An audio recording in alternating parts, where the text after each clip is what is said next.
গল্পটা কে লিখেছে আমি জানি না, তবে গল্পটা পড়ে আমার ভালো লেগেছে, তাই সবার সাথে শেয়ার করছি।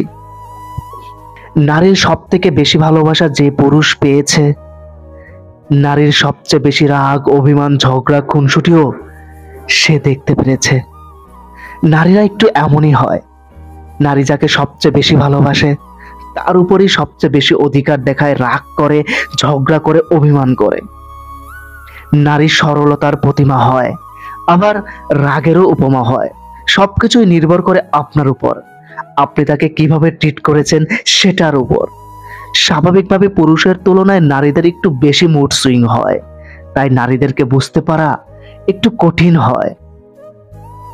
আপনি হয়তো বলতেই পারেন, এত কিছুর পরও আপনি কেন সেই নারীকে সহ্য করে যাবেন? রাগ, অভিমান, জেদ আপনারও আছে। শক্তিমত্তার বিচারেও তার চেয়ে সৃষ্টিকর্তা আপনাকে একটু বেশি শক্তি দিয়ে পাঠিয়েছে। আপনি চাইলে সেই শক্তি, রাগ, ক্ষমতা প্রয়োগ করতে পারেন, আবার চাইলে তাকে ছোট বাচ্চাদের মতো ট্রিট করতে পারেন। ক্ষমতার প্রলয় না দেখিয়ে ভালোবাসার চাদরে তাকে আবৃত করতে পারেন, হয়ে উঠতে পারেন তার প্রিয়তম পুরুষ, সবচেয়ে নিরাপদ আশ্রয়। বুদ্ধিমানরা তাই করে, কারণ তারা জানে নারীর উপর রাগ, অভিমান, কঠোরতা দেখিয়ে নারীদের কাছ থেকে সবকিছু আদায় করিয়ে নেওয়া যায় না।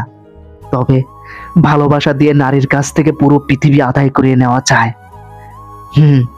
নারীরা এমনই হয়।